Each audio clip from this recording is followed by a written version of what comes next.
There's something to be said for mindfulness, I'm sure.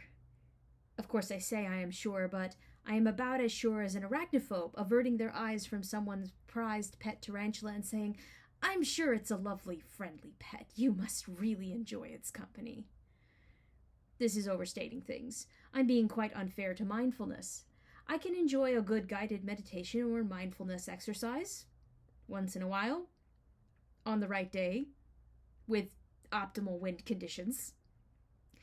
But the truth is, I have more than my fill of myself on any given day, and I am full weary of the awareness of me. Aware of my projects, aware of my emotions, aware of the way my body feels on me, aware of my tiredness, aware of the day slipping by, aware of the way a meal affects my emotional state, aware of my friends and family, aware of expectations, obligations, and commitments, aware of how many times I use the word I, aware of the vacant holes where I removed people from my life or was removed by them, aware of my shortcomings, aware of my inability to get myself to do the things I want to do with any regularity. Sometimes I become aware of how aware I am of things, and how this awareness is creating anxiety and that I should stop, but I can't stop, and then I have entered a loop of self-aware hell. On top of this, I'm aware of the social zeitgeist, of the current great atrocities and controversies, and localized drama of family, friends, and neighbors.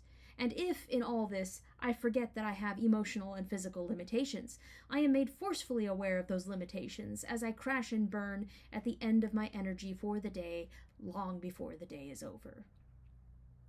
Energy rationing has taken the place of bullying my way through. More and more, I seek those periods of time when all is at rest within me, when I'm not worrying about things like, what if anxiety treatments change my personality and I become someone completely different in a terrible way? When I push aside all the blinking lights in my brain that warn me about pending projects and sit down and exist for 90 minutes straight, sometimes with a nap, sometimes with a book, and best of all, I seek the flow.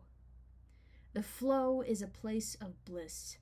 It's a stretch of minutes to hours where there's no questioning anything because I'm so clearly doing what I was created to do, and time isn't a factor in the equation. It's working through a new wire tree design that I've never tried before. It's filling in a few more patches on an embroidery design. It's spinning out sentence after sentence in the next chapter of my fan fiction when the characters are cooperating and telling me everything I need to hear. It's a new novel that I didn't expect to captivate me like this, and I literally cannot put it down. It's dancing with my husband to the music of a live band like two dorks who can barely stay on beat. It's driving with the radio cranked as the perfect song comes on and I belt the well-worn words at the top of my lungs, proper pitch be damned. The flow is a state of being wonderfully unaware because I'm caught up in something great and glorious beyond myself. The flow is also woefully elusive. I may create a new wire tree and then throw it away, miserable because I'm aware of how wretched it is compared to the concept in my head. I may sit down to write and take a stab at penning a few sentences, then shut the laptop. It turns out that unless the flow is already there waiting on me, writing makes me keenly aware of myself and my inadequacies. The right song may not come on the radio that day. The book I'm holding may disappoint in only a few paragraphs. Design a new embroidery piece? Are you kidding? What fool would do that and expose what an amateur they are? How horribly aware of myself would that make me? It is better than it used to be. I am more at home in my skin than I ever was. Still, there is something to be said for Jordan Peterson's definition of a neurotic person, which is a person who is more prone to negative emotion. I'm not sure that negative emotions will ever be that far from me in this life. And in that case, distraction from the confines of my skull seems to be a reasonable coping strategy, especially if I can turn that distraction into something productive, beautiful, or meaningful. I am sitting in my favorite local coffee shop. I came here to work on my fan fiction, but the flow was not there. I thought about going home and giving up, but that didn't feel right. I wished I had brought my journal, or maybe an adult coloring book to get the juices going.